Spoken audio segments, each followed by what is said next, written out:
I like to avoid watching much talk about the Super Bowl. Yeah.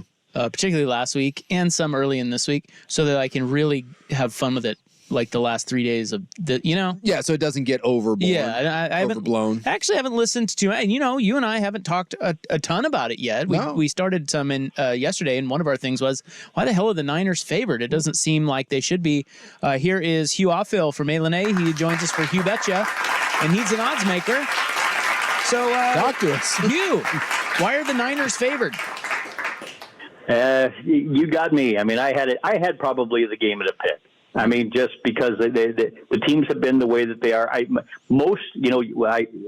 thought through, and looked at some of the numbers we have. It's about dead flat-footed even right now. There isn't, money on one side or the other. It's almost even.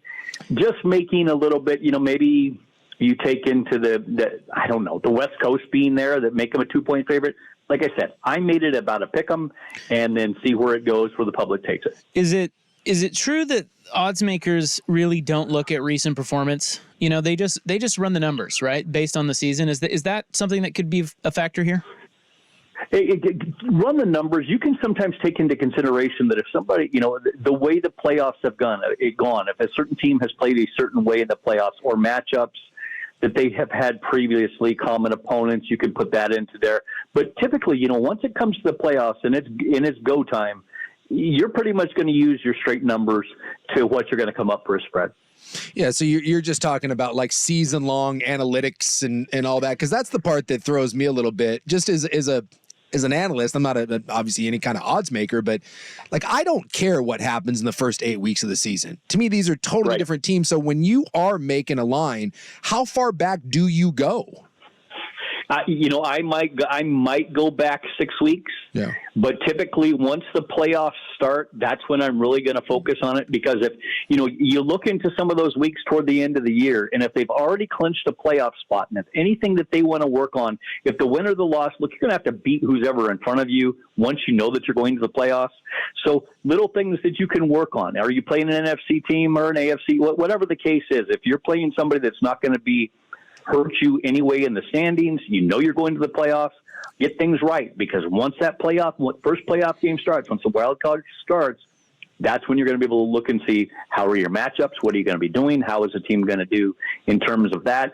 That's about, you don't want to take too much of the regular season because, I saw teams, both of these teams, they got played really well, and then they went into the dumpster and they didn't play well at all. And now they're back up to where they wanted to be. Made the playoffs and they get to the Super Bowl. If there is regression for one of these two teams, what do you think is more likely, considering the opponent? Would it be the Chiefs regressing back to more like they were through much of the season, or would it be the Niners maybe playing better than they have so far in the playoffs? Defensively, I think the 49ers have not played better. The Chiefs have played better defensively than I think they actually get credit for, and that's not being a homer. That's just being, just looking at the eye test and some of the number tests. Like I said, in the first two games, the way that Green Bay and the way Detroit ran the ball on San Francisco, that to me would be a concern, because if Pacheco goes out there and runs and his hair's on fire, he runs just angry all the time, and there's a lot of that would be a worry if I was San Francisco, because they've given up such an amount of rushing yards, and if you start leaning toward, I'm going to defend the run, Mahomes will kill you. So you think it's more likely that if one is going to one is going to change how they've been playing, it's more likely to be the Chiefs. Maybe. Yeah, I think the Chiefs' offense probably has played much better than they had previously. The dropped balls and all that, they probably progressed more, and the 49ers defense maybe has come back to earth a little bit. How does the Super Bowl, like when you look at a take, whether it's Vegas or just the sports books around, does Vegas do better or worse than other games when it comes to the Super Bowl? Being as it's only one game, it depends. If the public is so heavy on one side, you're going to have the decision, one way or the other. But you won't. There's not as many things to tie up into one game as there would be when the playoffs start, wild card weekend, and you have all these games that you can tie up, and people love to parlay, so you'll be able to put all those things together. Yeah. There would be more of a risk of what you're going to do there, and how, if they're betting a future bet, if they're tying something in like that, to where the odds are higher. It would be this one. There are some things you can do same game parlay, but you're not going to be playing the lottery ticket into the Super Bowl. That's one thing that happens. People come up and they want to bet a side, and they want to bet their $11 to win 10, and they feel like that. Oh, I'm gonna bet my $10, and I'm gonna win 250. Doesn't necessarily want that work that way. Well, you are not old. I'm not saying that, Hugh, but you've seen your share of Super Bowls.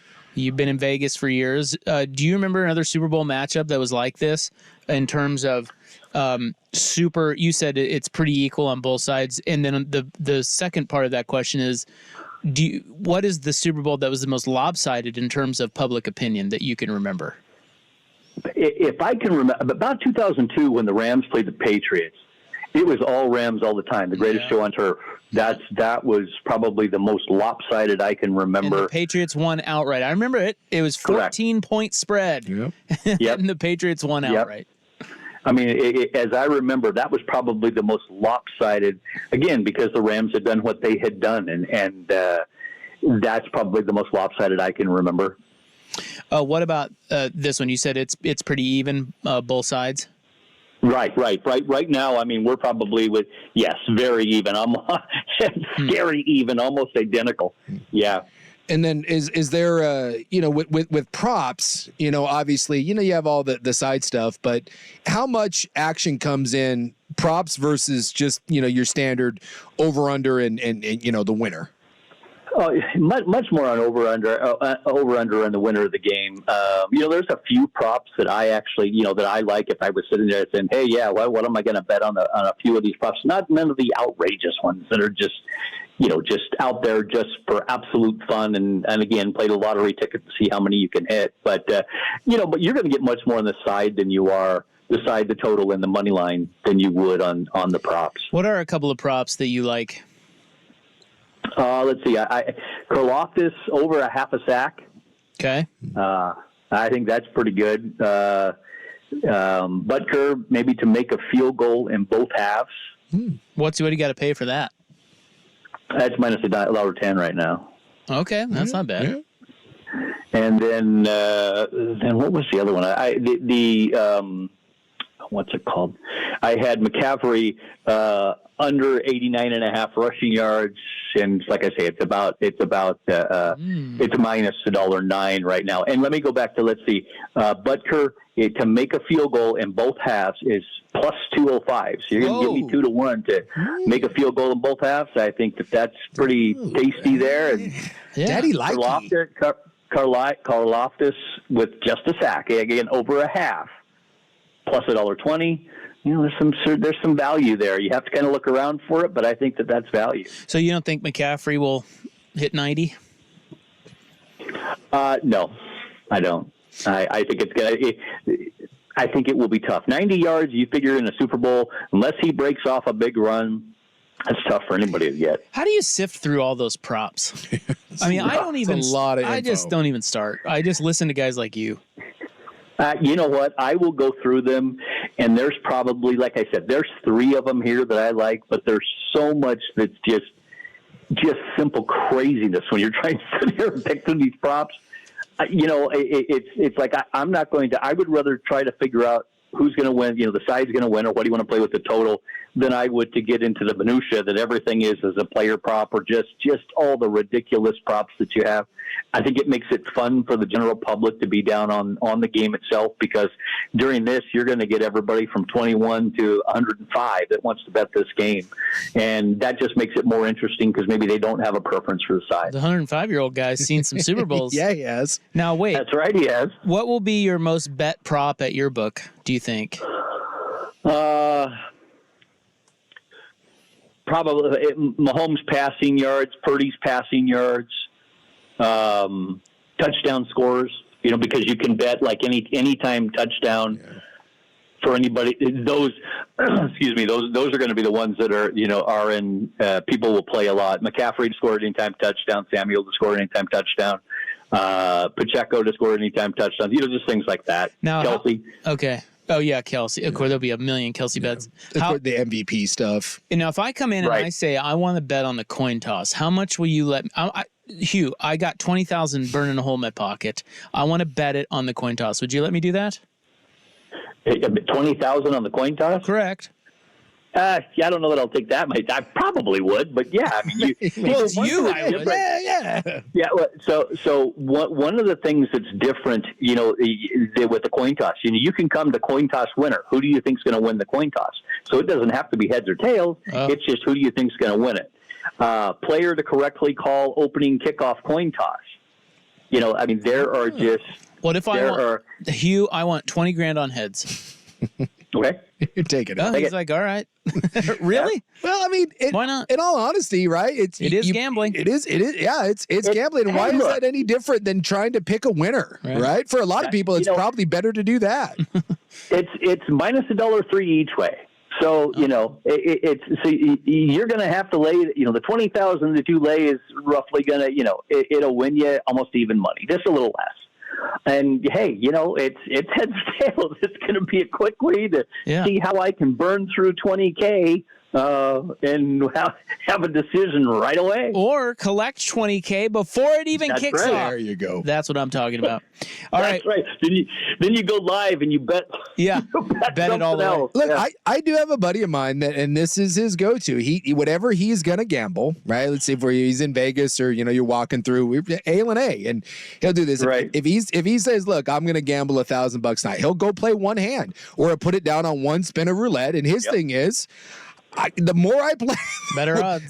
So he'll just walk through and he'll be like, you know what? I'm putting this on black, and he'll put a big hunk down, and it's like one spin, and it's not as fun to you don't get to spend hours doing it, but there's something to be said for a flip of the coin or one hand roll the die and see what happens.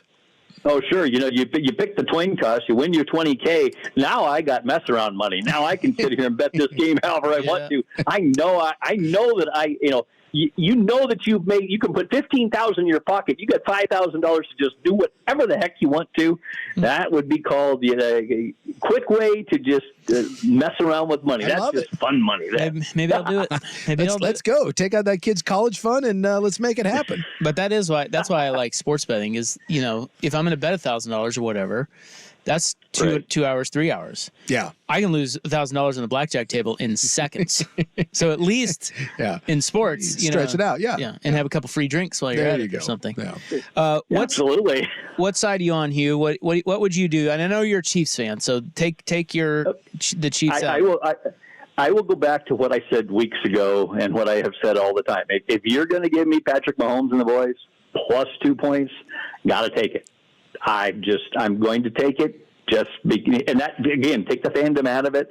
I'm just saying, if you give you give that team 2 points, I have to take it. It's not often that you find a team in sports where you can say something like that, right? Like it's like a blind bet.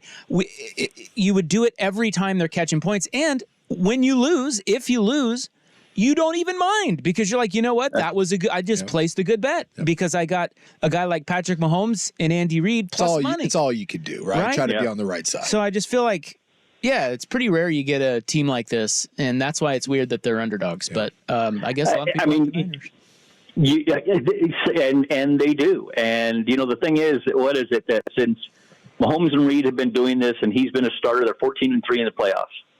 14-3, and you're going to tell me again you're going to get 2 points. Right. I can be absolutely wrong, but that's just again take the fandom out of it. Yeah. If it was the other way, and you said, well, you could get San Francisco, but I think the game's going to be close. I think again, I made it pretty much a pick'em, and I just can't say not. I can't see not taking +2 with Mahomes and the boys. Yeah, should be a good one. Great matchup. Hugh, thank you so much for coming on our show this season. We really appreciate it and appreciate your time. You're the man. Yeah, absolutely. I love doing it, and hope to do it again next year. You got it. See you, Hugh. See ya. All right, that's Hugh Aufill. Hugh betcha. Great place to go, too, if you don't have a place to watch the game. I'm sure they have quite a shindig going on up there. Ilani, we'll be up there for March Madness as well. Yep.